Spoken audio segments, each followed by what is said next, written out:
Hello, good evening, Ma'am Noemi. I am Jessa Madrid Cruz and I am from the Bachelor of Secondary Education major in Social Studies second year.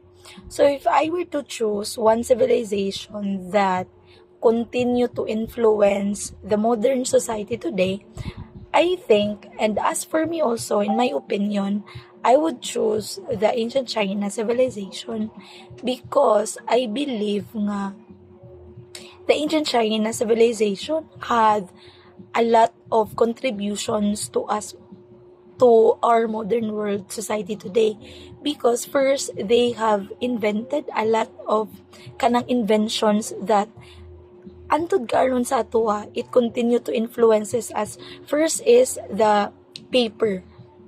No, they invented the paper, so it is very important, no, very important yun sa tuwa karon ang paper kay of course that is one way for us to write, no, so through paper we can spread information kay of course we will write the knowledge, the information through paper. So through the invention of paper, we can, our education could be more kanang develop, it could be more kanang kana bitong na success pa siya kay they have invented the paper nga mao pud ang one of the most important sa ato ang education today.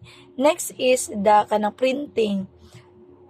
They also developed the printing and I guess that is one also of the very important sa ato karon kay of course through printing the information could be spread, no, there are more available nga resources or reading materials for us to read on what was really happened before.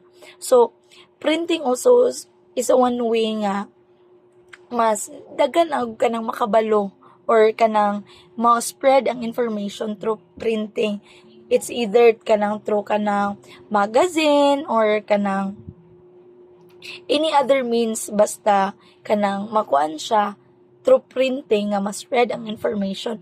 Also, they invented the compass nga ang compass nag-help pud siya dili lang sa kanang ordinary people but also sa tanan, which is like for example kanang mga ganing mangingisda.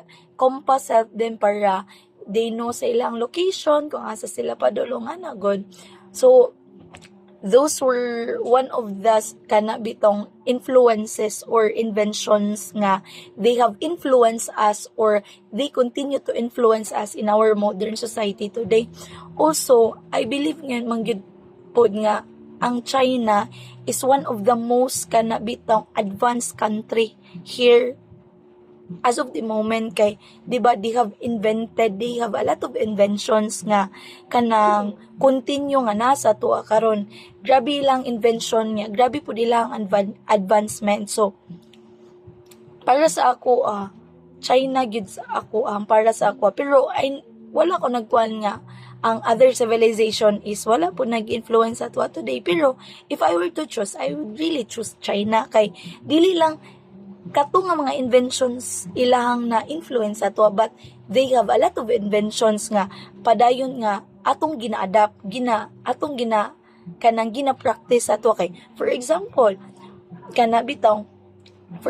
kita as Filipinos, di ba, more likely kita mo adapt sa ilang mag-use of chopsticks pero it doesn't mean nga sila ang pero that's one thing nga they practice in their country pero we adapt to it nga naga-practice pud ta nga dagan pud silang mga mga products nga mas kuan pud ta kanang ganahan gud ta nga mobile so I really believe nga China is one of the civilization that continue to influence us in the modern society today. So thank you so much, ma'am. That is my own opinion lang. Thank you po. Good evening.